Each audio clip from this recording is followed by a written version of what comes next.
I realized I just couldn't manage. I had times when I didn't want to get out of bed. When I did get out of bed and do what I had to do each day, I couldn't wait until bedtime. How many hours until I can go back to bed? And it didn't seem to matter what I tried, whether it was supplements or being with friends or even taking antidepressants. It didn't help enough to make me feel like I could live a fulfilling life. It felt like a dark cloud was always hanging over my head. There was no joy. I would see things and think, this should make me happy. I should feel joy over this, and I would feel nothing. Or I would be very pessimistic or very negative or sarcastic. And I realized this is not really me. This is, how do I be me? How can I be the person I was created to be? Because I'm not getting there the way I'm doing it now.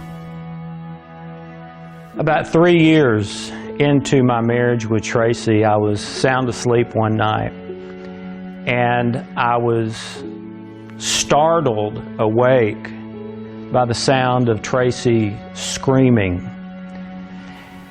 And I don't mean like dropping a vase and breaking it screaming. I mean like someone's dying screaming, and you can hear the difference. So I turned on the bedside lamp, looked over, and immediately saw why she was screaming. Tracy was sitting up in bed with her arms out like this, and there was blood everywhere. There was blood on her arms, blood on her white nightgown, on her legs, on the sheet. She was sitting in blood. And I didn't even know what to say, except let's call 911. So I reached for the phone, and she told me to wait.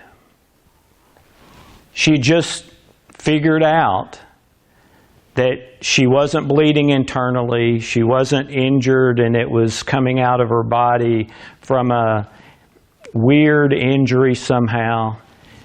As a side effect to the antidepressant she was taking, she had been clawing her arms and legs in her sleep for hours, until finally she clawed the skin off, and she was bleeding out all over her arms and legs.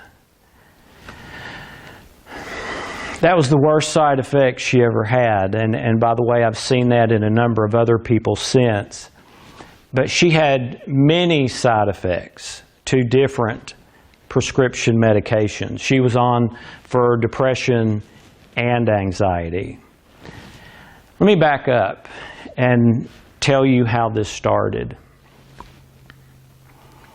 We got married in 1986, believing that our life was going to be happily ever after, like I guess everyone does, with, 3 kids and a dog and a picket fence and all that sort of thing.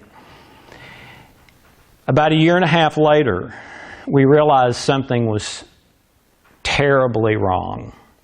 And after visiting 3 doctors, we found out what it was. Tracy was severely depressed, clinically depressed. I'll never forget the doctor saying, this is the big bad bear of depression, major clinical depression. It's genetic. She'll have it till the day she dies. Then he said, the good news is we can manage it with medications, which never worked for Tracy. Years later, in fact in 2012, not that long ago, I felt a whole lot better about that experience we had when Dr. Irving Kirsch from Harvard Medical School did a special segment on 60 Minutes where he said, antidepressants don't work.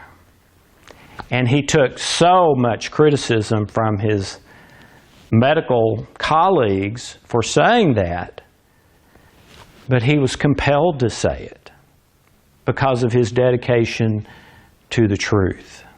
So we started, Tracy and I, on a 12-year journey to try to find a cure, a solution to her depression, because I never believed the doctors that there was no possibility of her healing from this. I never believed that. I always believed that this could be healed and she could live a life without that dark cloud of depression over her and our family all the time.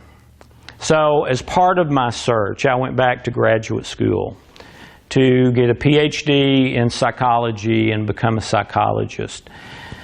But it had nothing to do with us deciding, oh, this would be a good profession for me. Not 1% even. It was to try to become an expert in depression to help Tracy.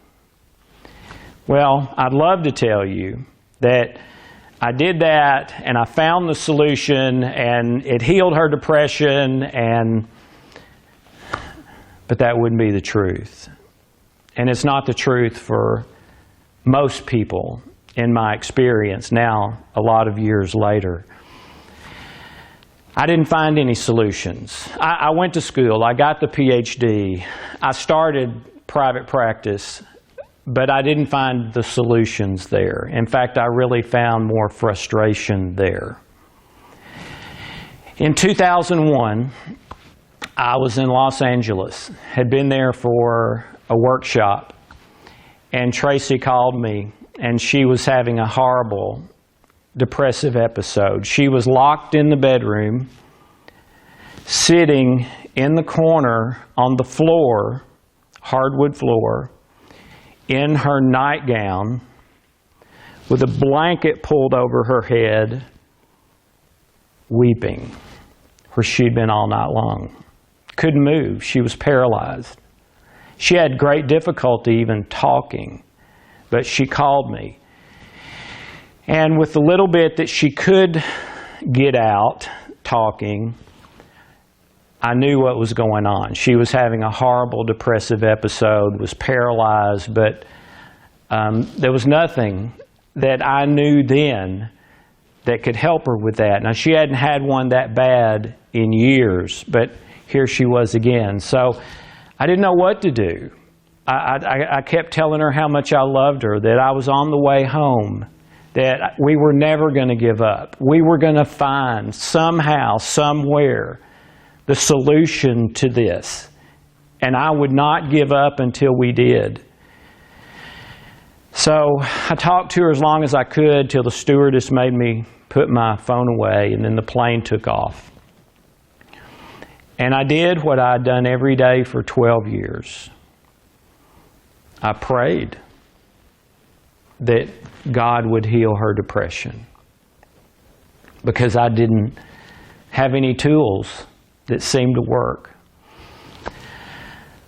Something on that plane happened while I was praying that had never happened before, and it's never happened since. I had a download, I had a vision, I don't know how to describe it, but all of a sudden I was seeing the solution to her depression. So I got out my yellow pad and started writing as fast as I could. My hand was cramping. I ran out of paper and started writing on the backs of things on this 3.5-hour flight from California to Nashville. I was taking dictation. This wasn't coming from me. I saw it, but I knew this was not from me. It came to a point where we had tried so many of the normal traditional things that I began to want to try anything that we hadn't already tried. And there was a point where Alex brought a method to me, and he said, "This seems different and out of the box, but let's try it and see if it helps." And it was the one thing that helped more than the other things. You know, supplements helped a little, antidepressants helped a little, going on long walks, you know, all the things that you read about that's good for your mental health helped a little, but it never really got me over that hump until Alex brought this method. And he said, let's try this. And that was life-changing for me. That was the before and after.